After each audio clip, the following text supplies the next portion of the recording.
aad farxad noogu ah inaan maantay aan joogno degmada Booq oo runtii aniga ah deegaankaygii rasmiga ahaa qof Booq jooga oo aan hooyaday magacooda saddexan iyo aabahay magaciisa saddexan aqoon ma jiro qof aan anigu aqoon kuma jiro waa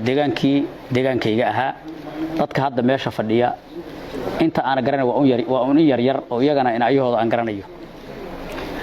deegaankan sida uu sheegay boos deegaankan Doolle iyo Mudug waa laba deegaan oo isku mid ah khaasatan Soomaaliya calamaha kala suraadeen laakiin waa isku mid waa isku waxba taabta waa isku culays waa isku kulayl waa isku qabow waa isku barwaaqo waa isku dhib khaasatan marka waxaan sii xignaa reer Doollo hal waxaan isku nahay gobol aad iyo aad waxaan uga mahad celinayaa soo dhaweyntii qiimaha badnayd aad noo soo dhaweeyay oo magaalada ka baxeeda laba meelood noo ka hor yimid oo madaxda gobolka ay nooga hor yimaadeen goodir waahis shacabkii iyo madaxdii degmaduna ay nooga hor yimaadeen maxaa la oran jiray haadfuul saasaan filayaa inay ahayd inaan wada kasto Booq soo gasho aqaana baa taas ka turjumaysa aad baan idinka mahad celinaynaa anagu waxaan salaan idinka wadnaa Puntland dawladeedii oo ugu horeeyo madaxweyne Dr. Saciid Cabdullaahi Dani oo runtii ka shaqeeya isku xirka dadka Soomaalida ah oo dhan inay walaalo ahaadaan haday tahay Soomaalida dhexda dhibaatada ka jirtay oo jecel yahay inay xallisanto iyo haday tahay dawlad deegaankaba inaanu walaalo ahaano waxaan idinka wadnaa dawladeedii dhamaanteed madaxweyne ku-xigeenkii iyo kabinetkiiba salaam baan idinka wadnaa iyo jacayl ay jecel yihiin deegaankan iyo dadkan iyo dawladdaanba waxaan ku faraxsanahay idinkuna mahad celinaynaa furfuraanta dawladdan dambe ay la timid oo aan hore u jirin oo ah inaanu baahiyaha isweydaarsano amniga isweydaarsano wada shaqayn yeelano xuduudda ay noo kala xiraan ogeysiin kaliya aan bixino markaan soo soconno oo aanu noqono dad walaalaa oo iskaalmaysta maamulka cusub hadda jira oo suuban uga mahad celinaynaa waxaan rajaynaynaa doorashada soo socotana inay noqoto doorasho aad ku guuleysataan oo ay wada shaqayntaan iyo isfahamkaan uusan carqalad dhex gelin sidii horumarka aan uga wada shaqayn lahayn amniga wada shaqaynaysan aan noo socoto aan noqono labada dhinacba dad si wada shaqeeya aan idin rajaynaynaa booqashada iyadu dhowr waxyaalood bay ku saabsanayd midda koobaad waa inaanu xoojino wada shaqaynta amniga oo aan amniga iska kaashano waftiga iyagu annaga waa culus yahay waxaana la socda gudoomiye ku-xigeenkii labaad ee gobolka madaxii maxaan ku iraahdaa waxbarashada taliyihii aaga Mudug iyo Cayn oo ciidanka difaaca Puntland waxaana la socda madaxii mashaariicaha gobolka waxaana la socda maxkamadii gobolka waxaana la socda deegaankii waxaana la socda warfaafintii يعني قبلك dhinacyadii ugu cuslaa oo dhan degmadii Galdogob oo idin xigtay oo runtii aad iyo aad aan ugu mahad celinay gudoomiyahooda u yahay nin aad iyo aad u qiimo badan oo xiriir badan idin la marar badan halkan ujeedadu waxaad marka inaanu iska kaashano laba shay oo hadda dhib inagu ah haddaan nahay Soomaali aan ahayna labaduba ay yihiin wax diinteena ku xun midda koobaad inaan iska kaashano iskaashiga daroogada sida aan warka ku hayo reer doolood waa mamnuuceen daroogadii wixii la oran jiray khamrada oo Soomaalidu ay aad u neceb tahay diinteenuna ay xaaraantinimaysay inaan iska kaashano bahashaas inayan aan cirib tirno midda labaad waa inaan iska kaashano sidaan deegaamada uga cirib tiri lahayn ama ayan u soo galeen ama aan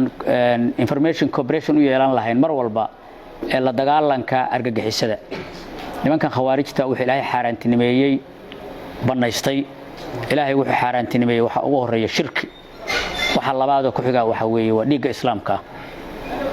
marka qof maxaan ku iraahdaa dhiig islaam banaystay oo dunuubtii xaaraanta mid ugu sareysa ku dhacay inta ka hooseysana waa ku jira oo maxaa kamid ah inta ka hooseysa khamrada anaga iyaga gada daroogada iyaga ka baac mushtara isku dirka qabiilka iyaga ka shaqeeya ee kufsiga iyaga ka shaqeeya موبيل عرك عروها موبيلات حفظها كار يجي وشقية ومان أردم بأرجع حسي الشباب كودل يا القاعدة يا آيسيس يا نجاسة ده صدق وحاس إنه إسكاكاشنو أو إنتان إسكاكال ما يسنكر حقته إن دوحي دجان كنا صاقل النوع عسنا ندي صار شجنه إذن كنا حدودها مرة كقاركود ملاك جود بان تريه أنا إسكاكال ما يسنه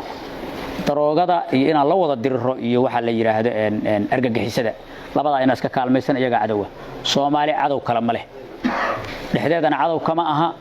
cadow kalena meel uma joogo cadowga Soomaaliyeed wuxuu noqday argagixisadaas marka inaynu wada cirib tiro arinta labaad aan u soconay waxay ahayd maadaama deegaanka iyaga yahay bilic badan ay ka muuqato oo magaaladii Toombalaan loo sameeyay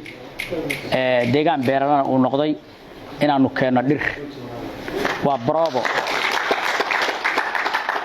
waxaan hadda keenay 300 geed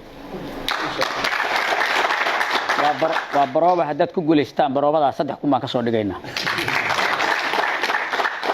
haddaad 3 ku guuleysataanna 9 kun baan ka soo dhigaynaa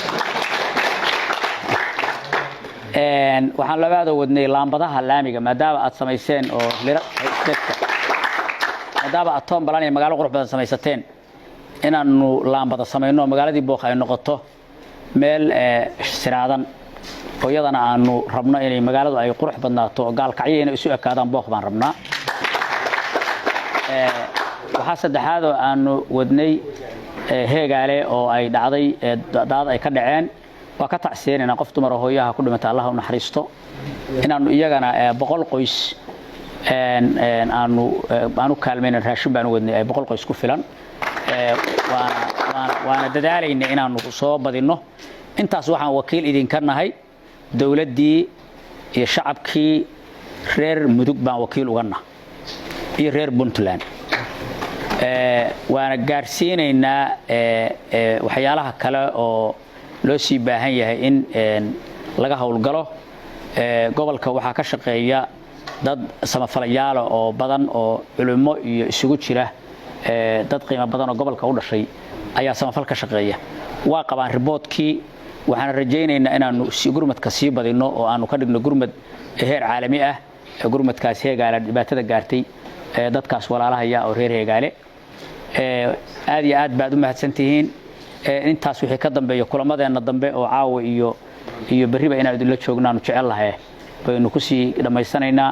mar labaad iyo mar saddexaad waxaan ka mahad celinaynaa soo dhaweynta heer gobol iyo heer degmo iyo heer shacab ah oo aad noo sameyseen oo runtii aan qalbigayga ka bixi doonin